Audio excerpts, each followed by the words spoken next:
चलिए करते हैं हमारा सेशन स्टार्ट। एसएससी 2026 ब्रह्मास्त्र बैच संपूर्ण जीके जीएस एंशिएंट हिस्ट्री का ये हमारा पार्ट थर्ड है, जिसमें हम बात करेंगे वैदिक एज में। यानी कि हमारा जो फर्स्ट पार्ट हो चुका है, जिसमें स्टोन एज के बारे में बात कर चुके हैं, दूसरा में इंडस वैली सिविलाइजेशन में बात करें, ये थर्ड है जिसमें हम बात करेंगे वैदिक एज, वैदिक युग के बारे में बात करेंगे। ठीक है, ये दोनों हमारा कंप्लीट हो चुका है एंशिएंट का। ये टोटल ऐसे हमारे पास 10 टॉपिक है। तो चलिए बिना देरी के हुए करेंगे स्टार्ट। इससे पहले आपको अगर नोट्स की इसकी आवश्यकता होती है तो आप प्ले स्टोर से जाके या फिर चैनल के डिस्क्रिप्शन पे आपको वीडियो के डिस्क्रिप्शन पे लिंक पेस्ट होता है, अरटा ऐप का डाउनलोड कर लेना है। चैनल वाले सेक्शन पे जाके सर्च करना है रैंक सेट गो ऑफिशियल, आपको ये इस तरह का लोगो मिलेगा, उस पर आपको जुड़ जाना है। उसमें आपको सीरीज वाइज नोट्स प्रोवाइड किया हुआ है।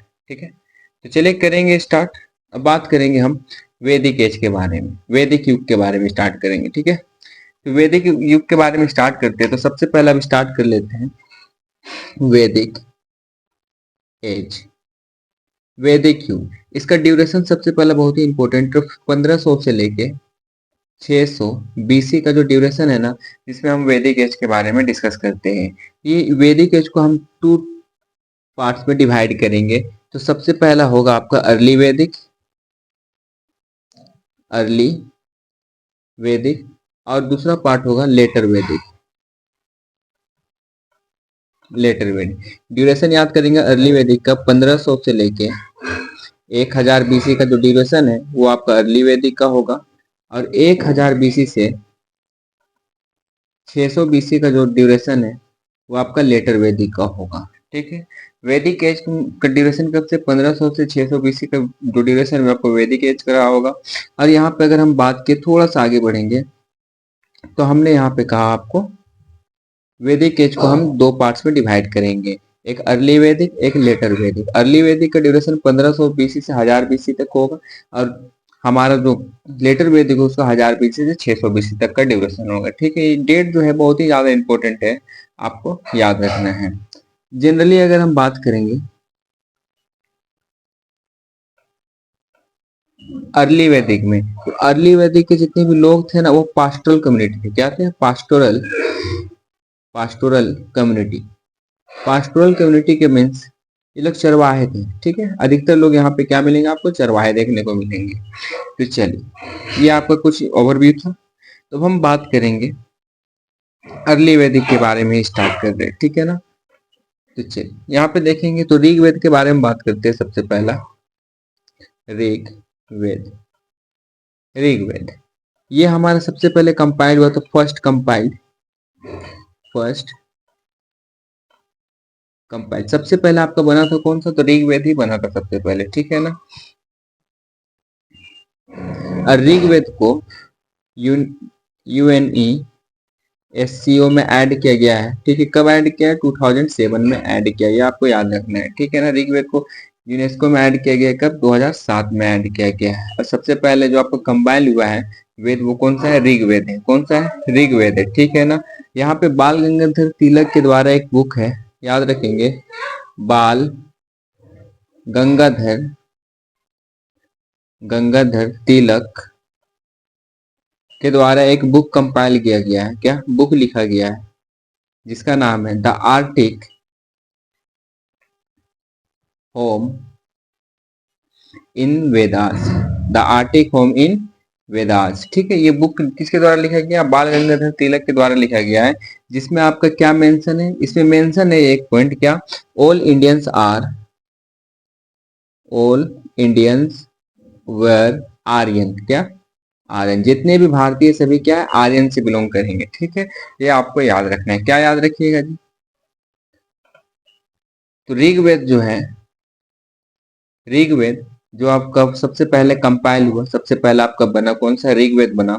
ठीक है, यूनेस्को में ऐड हुआ 2007 में। बाल गंगाधर तिलक के द्वारा एक बुक लिखा गया जिसका नाम है the Arctic home Vedas, the Arctic home in Vedas. ठीक है, इस बुक के अकॉर्डिंग कहा गया है जितने भी भारतीय सभी क्या है? आर्यन से बिलोंग करेंगे। किससे बिलोंग करेंगे? आर्यन से बिलोंग करेंगे। ठीक है, अब चलिए थोड़ा सा बढ़ते हैं आगे। तो याद रखेंगे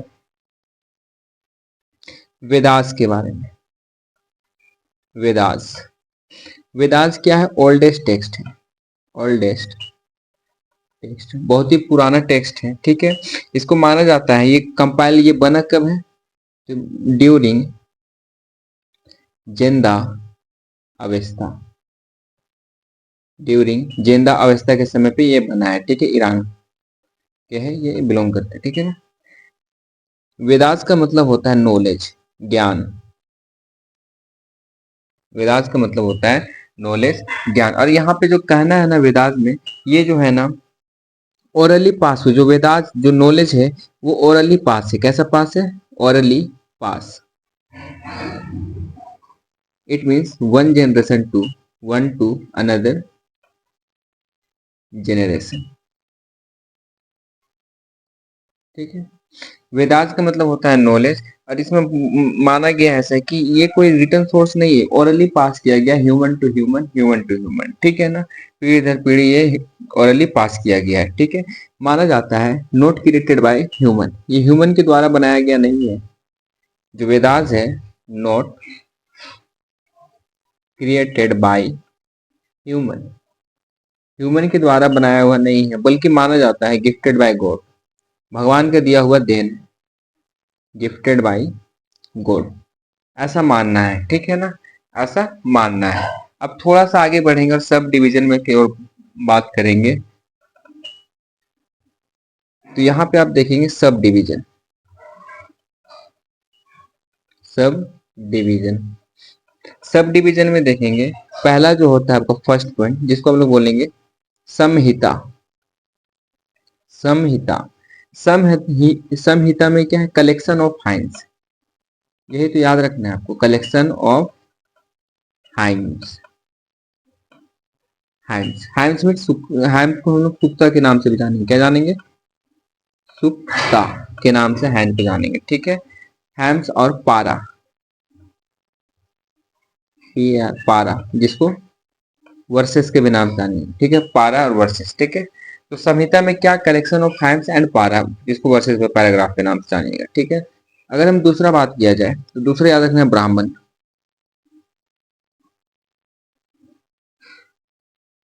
ब्राह्मण, तो ब्राह्मण में याद रखेंगे end of Vedas, end of Vedas, sacrifice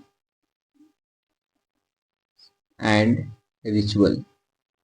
इसे कहाँ रखा गया? ब्राह्मण में, ठीक है। ब्राह्मण में रखा गया वेदास का अंत, सैक्रिफाइस और रिचुअल, धार्मिक जो भी क्रम तो उसे रखा गया ब्राह्मण में। आगे थोड़ा सा मूव कीजिए, थर्ड पॉइंट बात करेंगे आर्यंस, ANYAKAS, आयन काज। आयन काज मीन्स क्या होता है? हरमित। क्या? हरमित।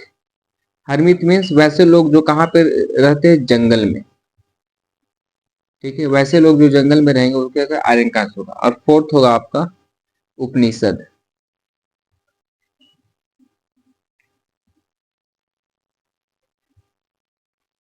उपनिषद, उपनिषद का मतलब होता है नॉलेज गेन, नॉलेज गेन, ज्ञान की प्राप्त करना। इसी को हम लोग वेदांता के नाम से भी जानेंगे, also known as Vedanta. Vedanta total याद रखिएगा 108 उपनिषद है। कितना उपनिषद है? 108 उपनिषद है, ठीक है। पारंपरिक तौर पर इसमें से मुख्य मुख्य उपनिषद जो है वो आपका 10 है। कितना है? 10 है, ठीक है। याद रखेंगे टोटल नंबर ऑफ उपनिषद कितना है? 108 है, लेकिन जो मेन है वो कितना है? 10 है। कितना है? 10 है, ठीक है। चलिए, ये कुछ आपका क्या था? डिटेल ओवरव्यू था। ये ओवरव्यू हमारा समाप्त होता है। अब हम बात करेंगे types of Vedas, types of Vedas. तो सबसे पहला बात करेंगे ऋग्वेद, सेकंड सामवेद, यजुर्वेद और अर्थावेद, ठीक है। तो आपको ये पता है कितना? 4 टाइप्स ऑफ वेदास। वेदास के कितना टाइप्स है? 4 टाइप्स है। तो सबसे पहला में हम बात करते हैं ऋग्वेद। ऋग्वेद के बारे में बात करेंगे।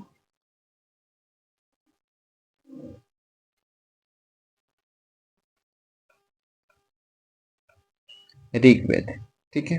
तो ये जो ऋग्वेद है ना, ये अर्ली वैदिक एज के भी आता है। क्या आता है? अर्ली वैदिक एज, अर्ली वैदिक एज आपसे डायरेक्ट पूछ जाएगा अर्ली वैदिक एज में कौन सा आता है, तो ऋग्वेद आता है। ठीक है, यहाँ पे ये सबसे पुराना है, ओल्डेस्ट एंड लार्जेस्ट।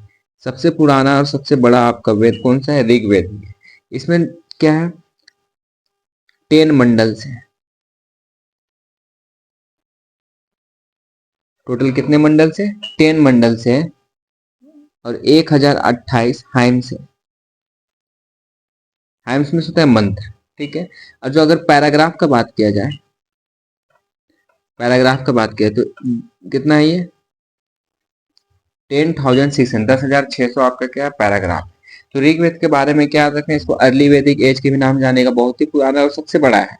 10 मंडल है, 1028 इसमें हाइम्स है, और जो पैराग्राफ बात करें तो 10,600 पैराग्राफ है। ठीक है, इसे माना जाता है कि ये होत्री के देन है। क्या, हाइम्स रिसाइड बाय होत्री, हाइम्स रिसाइड बाय होत्री,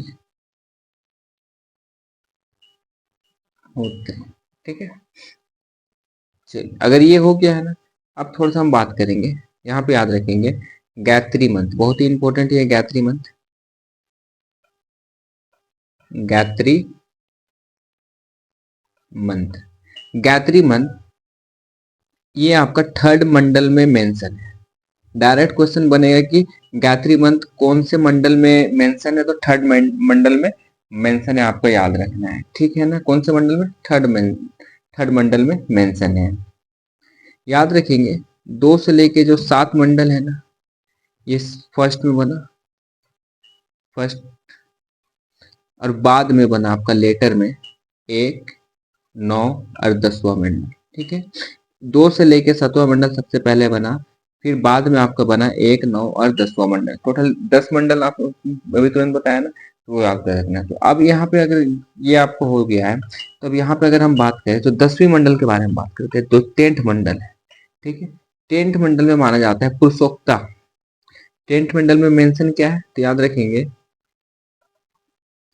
पुरुष सुक्ता। 10वें मंडल में पुरुष सुक्ता का वर्णन किया गया है, जिसमें यह कहा गया है ना कि मौत से ब्राह्मण का जन्म हुआ,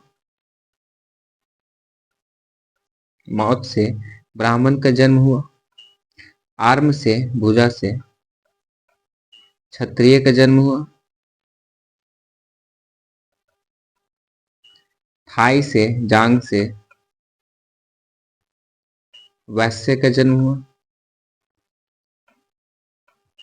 और फीट से पैर से शूद्र का जन्म हुआ।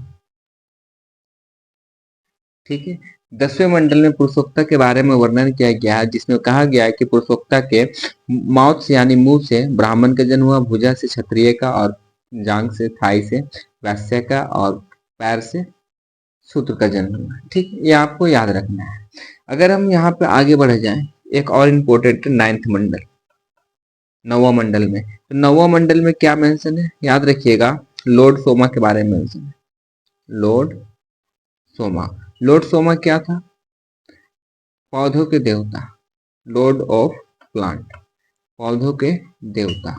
ठीक है, और ये जो लॉर्ड सोमा है ना, इसको सोमरस बनता था, क्या बनता था, सोम रस, एनर्जी ड्रिंक, इसको पीने के बाद लोग उत्सुकता में आ जाते, एनर्जेटिक हो जाते थे। ठीक है, एनर्जेटिक बनता था। ठीक है, लॉर्ड सोमा से याद रखेंगे। 9वें मंडल में लॉर्ड सोमा के बारे में मेंशन है, जिसमें हम लोग पौधे के, पेड़ पौधे को देवता भी बोलेंगे, जिससे सोमरस बनाया जाता था, जिसको एनर्जी ड्रिंक के रूप में यूज किया जाता था। ठीक है, अगर ये क्लियर है ना, तो एक आपको याद रखना है 7th मंडल के बारे में, याद रखिएगा, बहुत ही ज्यादा इंपॉर्टेंट है। क्या, 7th मंडल, 7th मंडल में, 7th मंडल में ना एक वार है, किसके बीच में, सुदास के बीच में, सुदासा जो भरत क्लान से बिलोंग करते थे, भरत क्लान से बिलोंग करते थे, और यहाँ पे थे कॉन्फिडेरेसी। ये टोटल 10 समुदाय के क्लान थे। ठीक है, 10 समुदाय के लोग इसमें बिलोंग करते हैं। इन दोनों के बीच में क्या हुआ, इन दोनों के बीच में युद्ध हुआ 10 राजन वार का। नाम ही है इसका 10 राजन, 10 राजना वार। ठीक है, 10 राजना वार। अब ये 10 राजना वार जो हुआ ना, इसमें याद रखेंगे ये जो हुआ ना आपका पुरुषोष्णी नदी के किनारे। कौन सी नदी के किनारे?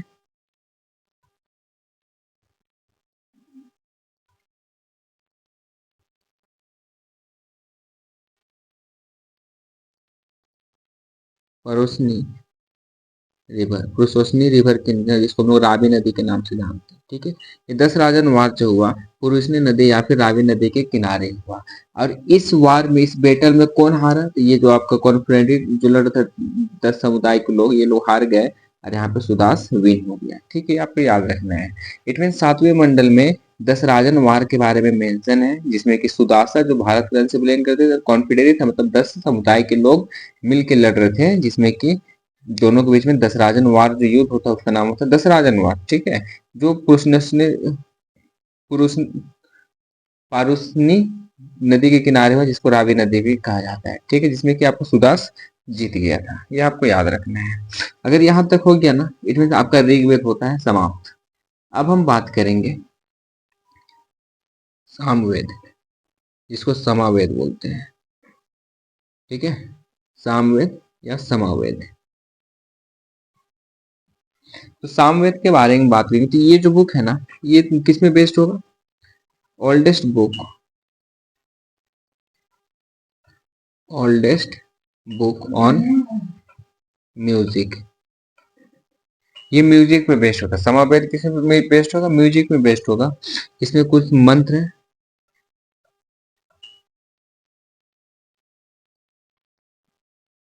चैंटिंग मेलोडीज, चैंटिंग मेलोडीज इसमें कुछ मंत्र हैं। यहाँ पे आप याद रखिए केना और चंद्रदिया, दो उपनिषद इसमें मेंशन है सामवेद में, तो उपनिषद दो याद रख लीजिए, इंपॉर्टेंट है। दो दो उपनिषद मेंशन है, तो कौन कौन सा है? एक चंदोग्या और केना उपनिषद। ठीक है, दो उपनिषद बहुत ज्यादा इंपॉर्टेंट है, आपको डायरेक्ट क्वेश्चन मिलेगा कि चंदोदिया उपनिषद कौन से वेद में मेंशन है? तो समावेद में है। ठीक है, सम, या फिर केना उपनिषद तो समावेद में। ठीक है, ये आपको याद रखना है, यही याद रखना है समावेद के बारे में। अब हम नेक्स्ट मूव करेंगे यजुर्वेद। ये तीसरा है हमारा यजुर्वेद। ठीक है, यजुर्वेद के बारे में। तो यजुर्वेद में आपका क्या है? कलेक्शन ऑफ मंत्र, कलेक्शन ऑफ मंत्र। मंत्र का यहाँ पे क्या संगठन है? कलेक्शन है। अब यहाँ पे देखिए,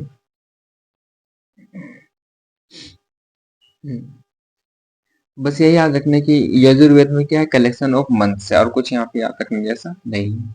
यहाँ पे याद रखेंगे कुछ इंपॉर्टेंट उपनिषद है इसी का, तो याद रखिएगा। एक है आपका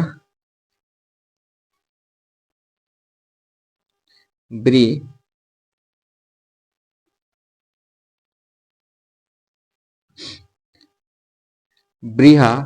बृहदरण्यका, बृहदरण्यका। ठीक है, ये उपनिषद है। और एक आपका कथा, ये याद ना भी रखिए, कथा याद रखिएगा। कथा उपनिषद किसका है? यजुर्वेद का, जिसमें की स्टोरी है नचिकेता और यामू के बीच में। किसमें? नचिकेता और यामू के बीच में। ठीक है, और ये जो बृहदरण्यका जो है, बृहदरण्यका, ये क्या है? सबसे पुराना ओल्डेस्ट उपनिषद है। ठीक है, ओल्डेस्ट उपनिषद है, याद रख लीजिएगा। चलिए, ये हो गया आपका यजुर्वेद भी समाप्त। अब देखेंगे हम अर्थावेद के बारे में। किसके बारे में? अर्थावेद के बारे में डिस्कस करेंगे।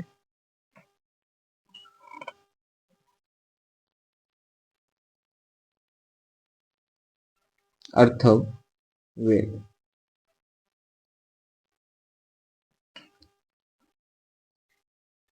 अर्थवेद के बारे में तो यहाँ पे ना मैजिक फॉर्मूला का मेंशन है, मैजिक फॉर्मूला। ठीक है, जिसको पढ़ने से बीमारी या भूत, भूत प्रेत, बीमारी खत्म हो जाता था, चला जाता था।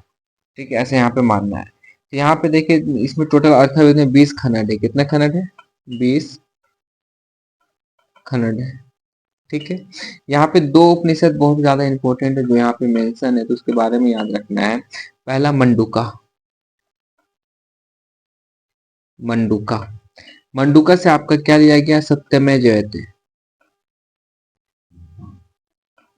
सत्यमेव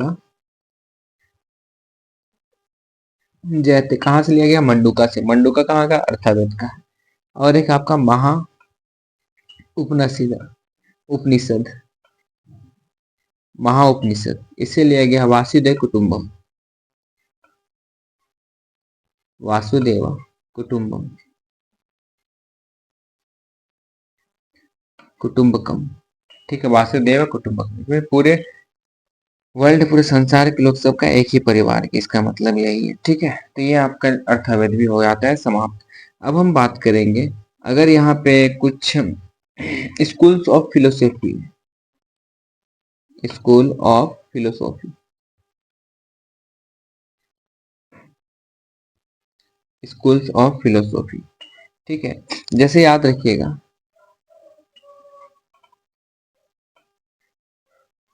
समाख्या, समाख्या को क्या कपिला बोला जाता था? समाख्या को क्या बोला जाता था? कपिला। एक न्याया था, न्याया, जिसको गौतम बोला जाता था। गौतम, गौतम के साइंटिफिक अप्रोच था, साइंटिफिक अप्रोच। ठीक है, गौतम में क्या साइंटिफिक अप्रोच था। ठीक है, अब यहीं पे थोड़ा सा बात करेंगे हम थर्ड में, वैसे सीखा, वैसे सीखा, जिसको कन्नड़ बोला जाता है, एटम, एटम का अध्ययन वैसे सीखा। फोर्थ में योगा, योगा को Patanjali.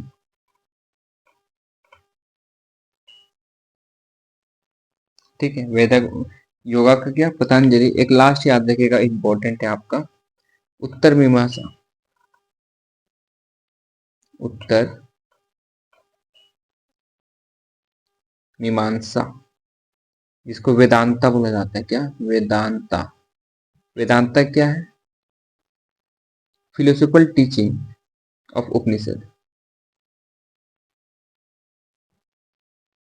Philosophical teaching of Upanishad. Upanishad को पढ़ाने का तरीका तरीका किसमें है? उत्तर मीमांसा में। ठीक है, ये आप याद रखेंगे। अब यहाँ पे देखिए,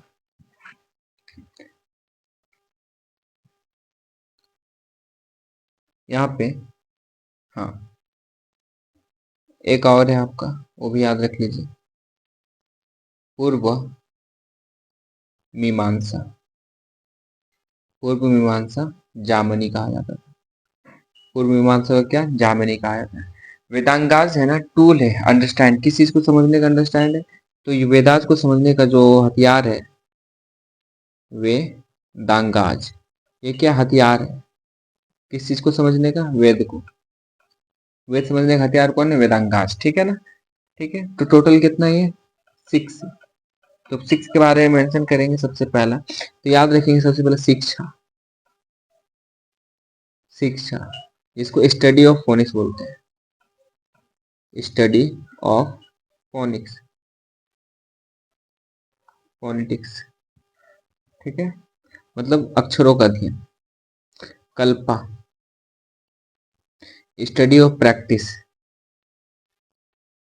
प्रैक्टिस, प्रैक्टिस का अध्ययन मतलब रीता। व्याकरण, व्याकरण, स्टडी ऑफ ग्रामर, ग्रामर का अध्ययन। निरुक्ता, निरुक्ता, स्टडी ऑफ इटोमोलॉजी, शब्दों का अध्ययन। इटोमोलॉजी। ज्योति, स्टडी ऑफ लाइट, प्रकाश का अध्ययन।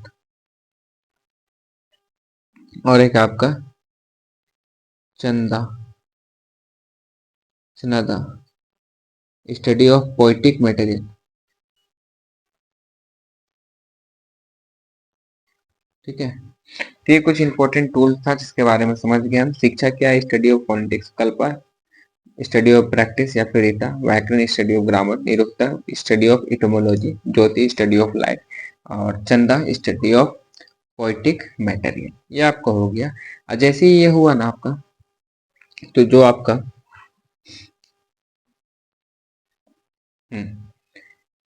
चलिए, अभी ये आपका जैसे कंप्लीट हुआ, अब हम थोड़ा सा मूव करेंगे अर्ली वैदिक एज के बारे में। ठीक है, अर्ली वैदिक एज। अर्ली वैदिक एज जिसमें आपका क्या है, ऋग्वेद है, ऋग्वेद। ठीक है, या फिर अर्ली वैदिक एज, दोनों बात बराबर है। तो यहाँ पे याद रखिएगा जो हिमवंता है, हिमवंता, और एक है मंजुकुस, मंजुवट। हिमवंता, हिमवंता का मतलब होता है हिमालय, ऋग्वेद में मेंशन है। और हिंदू कुश, हिंदू कुश, ठीक है, मेंशन है कि, ठीक है, याद रखेंगे आप। मंजुवट मतलब हिंदू कुश और हिमवंता मतलब हिमालय, ऋग्वेद में मेंशन है। ठीक है। अब थोड़ा सा ओल्ड नेम के बारे में अगर हम बात करें, तो ओल्ड नेम में अगर हम आ जाते हैं, चलिए थोड़ा सा जल्दी में ओल्ड नेम में। तो याद रखेंगे इंदस को, जो इंदस नदी है ना, उसको सिंधु बोला जाता है, सिंधु नदी। झेलम को, ये ओल्ड नेम पूछा जाता है, वितस्ता। चेनाब, अस्किनी, रावी, परोसनी, बियाज, बिपाशा, सतलज, सतुद्री। ठीक है, ये कुछ पुराना नाम है नदियों का, ये आपको याद रखना है। ठीक है। अब थोड़ा सा आगे बढ़ेंगे और समझेंगे सोसाइटी कैसा, सोसाइटी के बारे में, सामाजिक के बारे में। ठीक है। तो सोसाइटी क्या था, ये हेरिडेटरी नहीं था, याद रखिए, नॉट हेरिडेटरी, वंशानुगत नहीं चलते आ रहा था, not hereditary. Based on profession, किस पे बेस्ड था, प्रोफेशन पे बेस्ड था, काम पे बेस्ड है।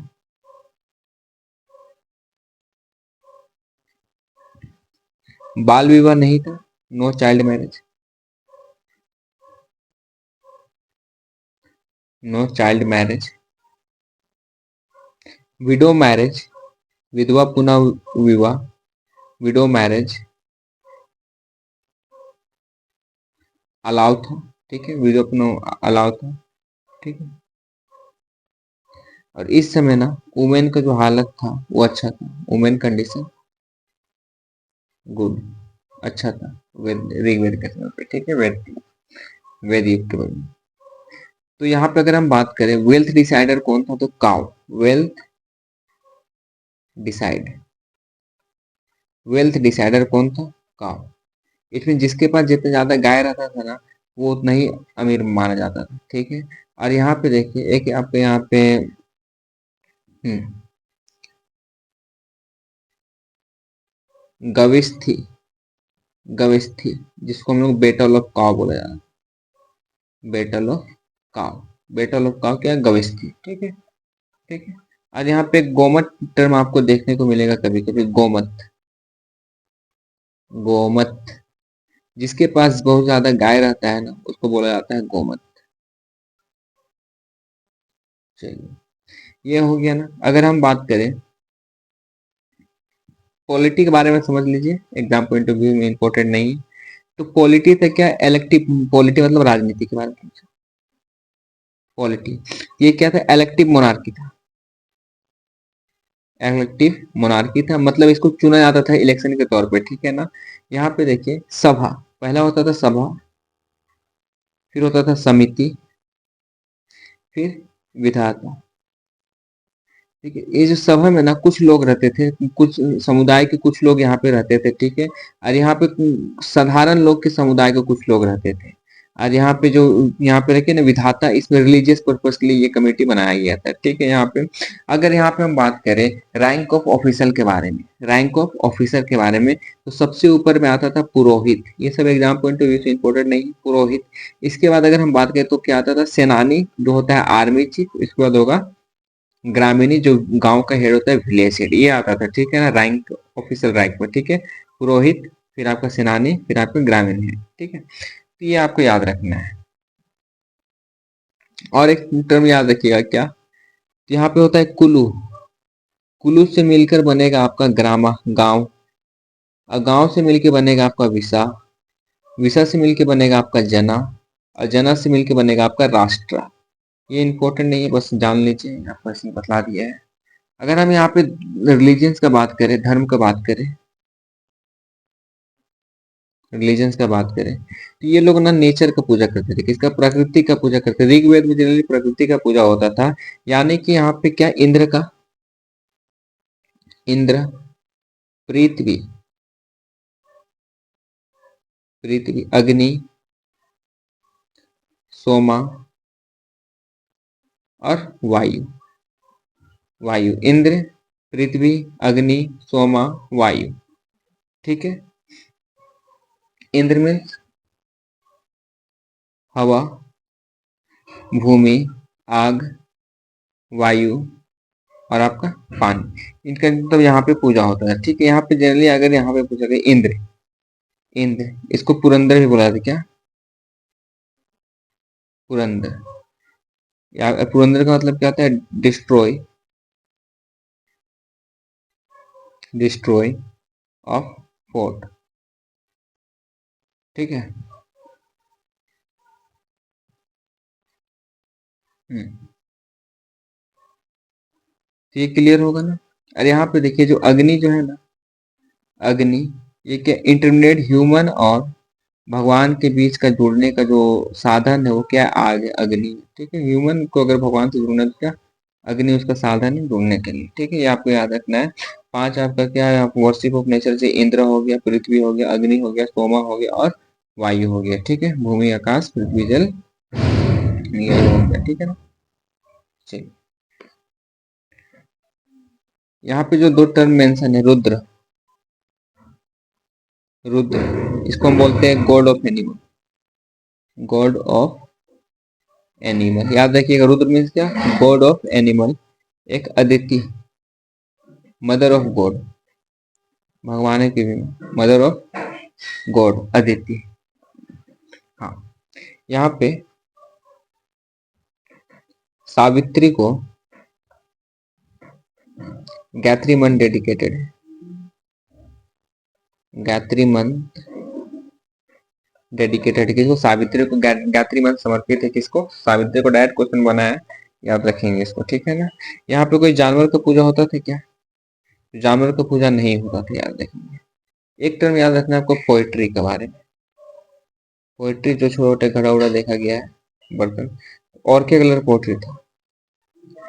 और के कलर पोएट्री यहाँ पे देखा गया, ठीक है। कहाँ पे? ऋग्वेद में देखा गया और के कलर पोएट्री, ठीक है। अब हम थोड़ा सा आगे बढ़ेंगे और अब बात करेंगे लेटर वैदिक एज और करेंगे हमारा जो चैप्टर है उसको समाप्त। तो स्टार्ट करते हैं। लेटर वैदिक एज,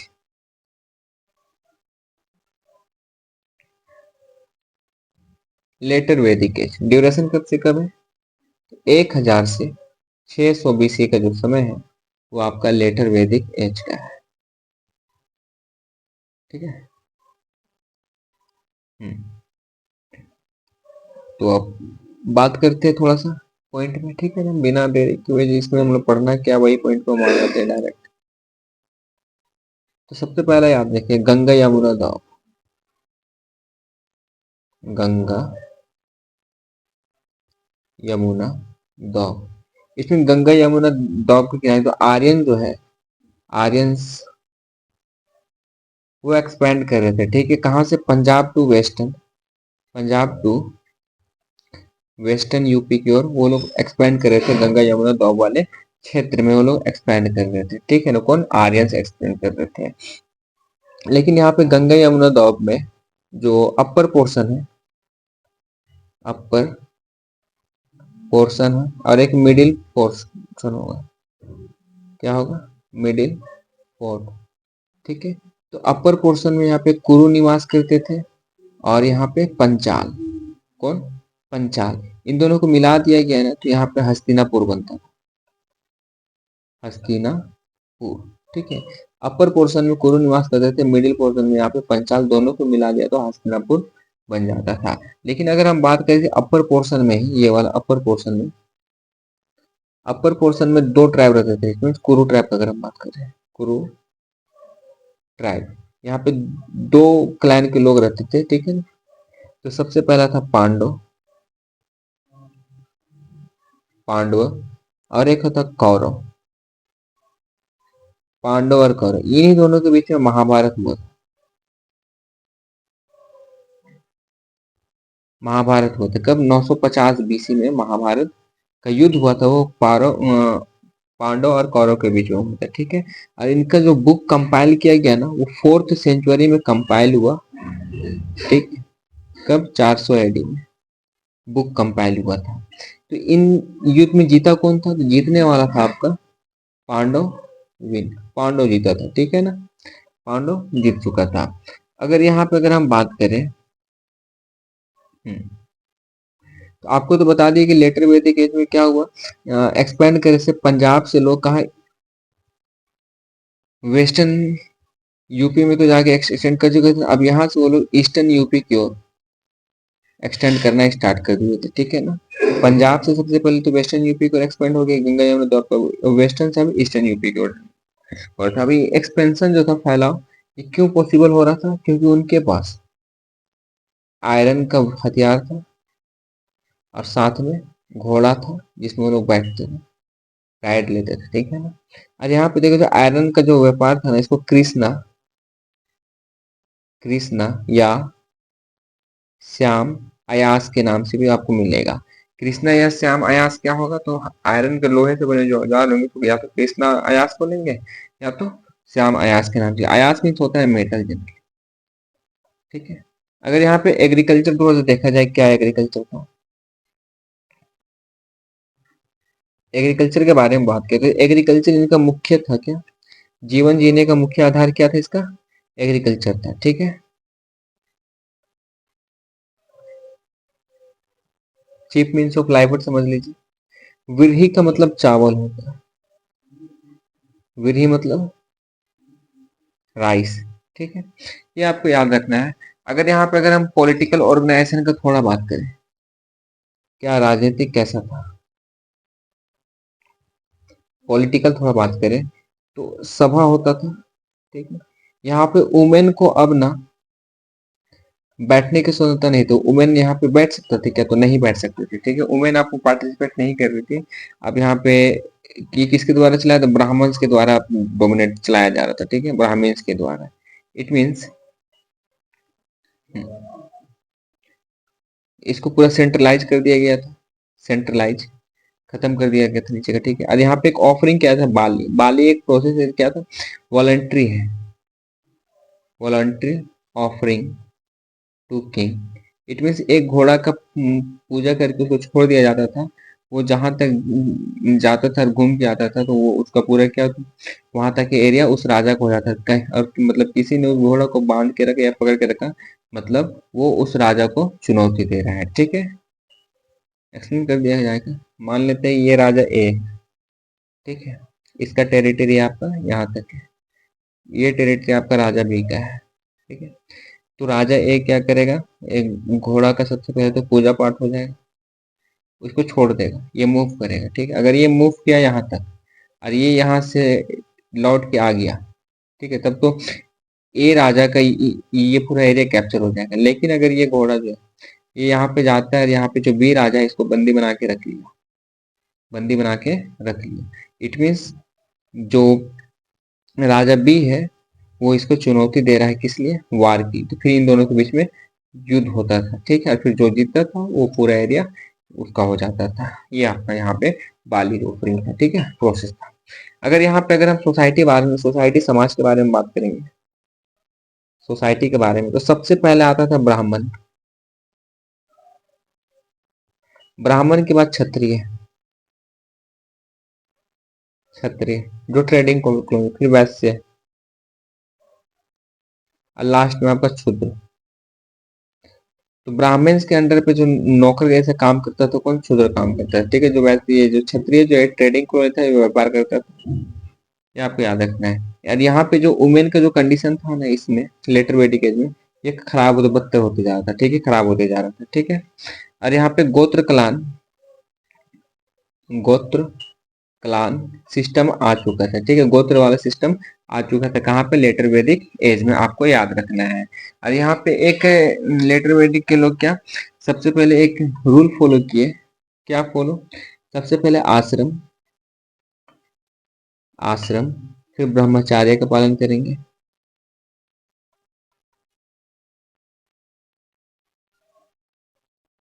फिर गृहस्थी बचाएंगे, गृहस्थी बचाने के बाद जंगल चले जाएंगे, वना रास्ता, और लास्ट में सन्यासी बन जाएंगे। ये ऐसा नियम था, ठीक है ना। क्या सबसे पहले आश्रम में जाएंगे, ब्रह्मचर्य का पालन करेंगे, फिर गृहस्थी बसाएंगे, फिर वन की ओर चले जाएंगे, फिर सन्यासी बन जाएंगे। तो लोग यहाँ तक तो आया था गृहस्थी तक, लेकिन यहाँ के बाद बहुत पे नहीं जा पाता था, ठीक है ना। तो बहुत की तरह ये फॉलो नहीं हुआ, और बहुत इसको फॉलो कर लिया था, ठीक है। बहुत ही कम लोग होंगे जो ये चीज को अपना लिया होगा, ठीक है। ये इसका कुछ सोसाइटी था, वर्ण था, जो आपको बतला दिया। अब यहाँ पे देखिए एक विवाह है, एक होता है अनुलोमा विवाह, अनुलोमा विवाह, और एक होगा आपका प्रतिलोमा, प्रतिलोमा विवाह। इट मीन्स बॉय जो होगा वो हायर कास्ट का, और गर्ल्स जो है वो लोअर कास्ट का, ये अलाउड था, ठीक है। अगर लेकिन गर्ल्स आपका हायर कास्ट का होगा ना, और बॉयज आपका लोअर कास्ट का होगा ना, तो ये अलाउड नहीं था। तो कहाँ पे अलाउड नहीं था, तो लेटर वैदिक एज में, ठीक है। और यहाँ पे जो लव मैरिज होता था, लव मैरिज को एक नया नाम था गंधर्व विवाह, गंधर्व विवाह नाम था, ठीक है, लव मैरिज का। और लेटर वैदिक एज में ही भगवान का पूजा पाठ स्टार्ट हो गया, तो ठीक है, गॉड का वर्शिप यहाँ पे पूजा करना स्टार्ट हो चुका था। कहाँ पे, लेटर वैदिक एज में। अगर लेटर वैदिक एज का पोइट्री बात किया जाए, तो पोइट्री किस तरह का देखा गया है, तो याद रखेंगे ग्रे कलर का, ग्रे कलर पोइट्री देखा गया, या फिर पेंटेड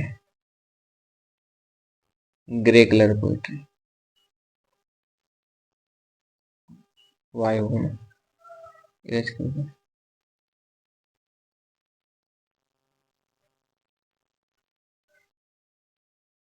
ग्रे वे, ठीक है। ये दो पोइट्री आपको यहाँ पे देखने को मिलेगा, ठीक है। यहाँ पे कुछ इंपॉर्टेंट टर्म अब कर लेते हैं थोड़ा नोट। आपका ये समाप्त हो गया है वेद, तो नोट में याद रखेंगे, सबसे पहला नोट देखेंगे। तो आर्यंस का जो लैंग्वेज था, आर्यंस का जो भाषा था, वो संस्कृत था, ठीक है। धर्मसूत्र याद रखिएगा,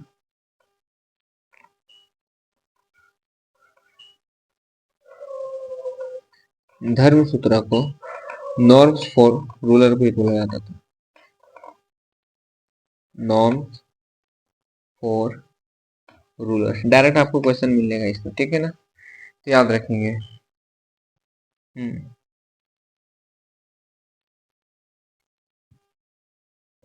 एक और याद रखेंगे, गोपाती, गोपाती मतलब होता है lord of cattle, Gopati means lord of cattle.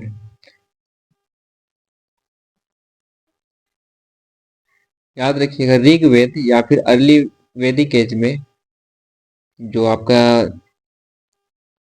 River गोडेस था, कौन सी नदी को भगवान माना गया था, तो सिंधु नदी को भगवान माना गया था। कौन सा ऋग्वेद या फिर लेटर ऋग्वेद में, ठीक है, याद रखेंगे। नेक्स्ट,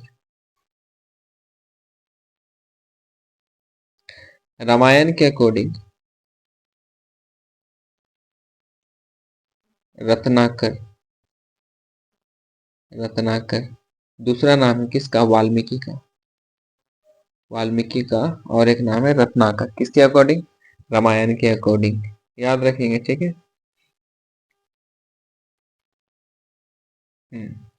ये जो 30 ऋग्वेद है ना, 30 ऋग्वेद मैन्युस्क्रिप्ट फ्रॉम फ्रॉम 1800 से 1500 बीसी तक 30 ऋग्वेद का स्क्रिप्ट तैयार हो चुका था, ठीक है। और जिसको कि यहाँ पे 2007 के यूनेस्को वर्ल्ड हेरिटेज साइट में ऐड कर लिया गया था यूनेस्को में, ठीक है। और कुछ यहाँ पे याद रखने वाला वैसा नहीं है। तो इस तरीके से आपका जो सेशन है आज का, इट मीन्स वैदिक एज का, ये बहुत ही अच्छी तरीके से होता है समाप्त, कंप्लीट। अगर आप एसएससी जीडी के टारगेट लेके पढ़ रहे 2026 के, यानी जिसका एग्जाम 23 फेब से स्टार्ट है, बस कुछ 17-18 दिन के बाद से, तो आप यकीन मानिए आप 40 आउट ऑफ 40 स्कोर कर पाएंगे। जो आपका ये क्लास लगभग वही 20 तारीख तक ही चलेगा, ठीक है। 20 तारीख आपका लास्ट क्लास होगा। तो इससे पहले तो वही 15 से 16 तारीख तक आपका ये पूरा सिलेबस कंप्लीट हो जाएगा। इस पूरा क्लास को अगर आप कर लेते तो 40 आउट ऑफ 40 आपका कहीं नहीं जाना। तो करेंगे, चलिए सेशन को आप लाइक शेयर सब्सक्राइब जरूर कीजिए। मिलते हैं हम लोग हमारे नेक्स्ट सेशन में, जैनिज्म के बारे में बात करेंगे। नेक्स्ट सेशन में जैन धर्म के बारे में पढ़ेंगे, ठीक है। इंपॉर्टेंट रोल प्ले करता है एग्जाम में, जैन धर्म के बारे में बात करना है। चलिए, सभी को जय हिंद, धन्यवाद।